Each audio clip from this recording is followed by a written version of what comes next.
अथ मे कृशतः क्षेत्रं लाङ्गला दुत्थिता ततः क्षेत्रं शोधयता लब्धा नाम्ना सीतेति विश्रुता। भगवत कथा अनुरागी सज्जनों, मनुष्य जब कोई काम करता है तो उसे उसके परिणाम का कहाँ पता होता है।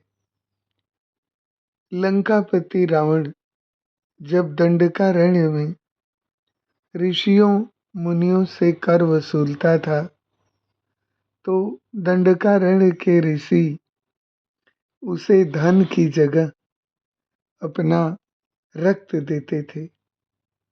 उसी दंडकारण्य में जहाँ खर और दूषण का साम्राज्य था, जहाँ शूर्पणखा निवास करती थी, उसी वन में गृत्समद नाम के एक महान ऋषि निवास करते थे, जो देवी लक्ष्मी को पुत्री के रूप में पाने के लिए रोज मंत्रोच्चारण के साथ कुश के अग्रभाग से दूध की बूंदें एक घड़े में एकत्रित कर रहे थे। वह घड़ा मिट्टी का था। रावण जब ऋषियों महर्षियों से रक्त इकट्ठा करता था तो वह तांबे के घड़े में एकत्रित करता था। एक बार दंडकारण्य में रावण जब रक्त संग्रह के लिए आया तो रावण ने ऋषि गृत्समद के घड़े का पवित्र दूध भी रक्त के घड़े में मिला दिया। रावण जब लंका आया तो वह घड़ा मंदोदरी को सौंपते हुए कहा कि यह तीव्र विष है, इसे कोई छुए नहीं। बाद में रावण के अत्याचारों से दुखी होकर मंदोदरी ने अपने प्राण त्यागने का निश्चय किया और उसी घड़े का रक्त पी लिया। पर पवित्र मंत्रों और ऋषियों के तप से युक्त वह रक्त विष बनने के बजाय मंदोदरी के गर्भ में एक दिव्य भ्रूण के रूप में बदल गया।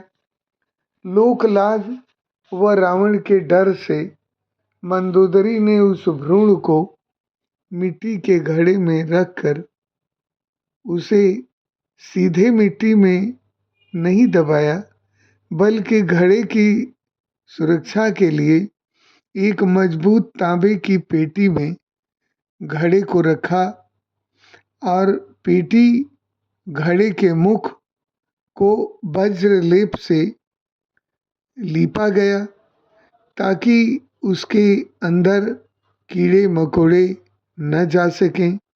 बाद में जनकपुर में जब भीषण सूखा पड़ा और राजा रानी सोने का हल चला रहे थे तो वह इसी पेटी से टकराने के कारण भारी आवाज हुई थी, जिसके बाद सैनिकों ने सावधानी से खुदाई किया।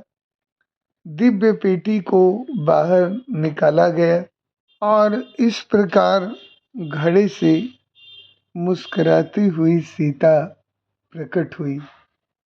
राजा जनक व रानी सुनैना ने बेटी को अपनी पुत्री से बढ़कर माना। माता सीता बचपन से ही असाधारण, विदुषी और शांत स्वभाव की थी। उनका बचपन अकेले नहीं बल्कि महाराज की अपनी पुत्री उर्मिला और भाई कुशध्वज की दो पुत्रियों मांडवी और श्रुतकीर्ति के साथ बीता। चारों बहनें एक साथ खेलती, पढ़ती और महाराज के आंगन को गुंजायमान करती थी। चारों बहनों में अटूट प्रेम था। सज्जनों, उस समय मंदोदरी ने यह कहाँ सोचा था कि यही बेटी उसका सुहाग उजाड़ देगी और संसार को रावण के अत्याचारों से मुक्त कर देगी। ईश्वर कल्याण करे, आपका दिन भी शुभ हो।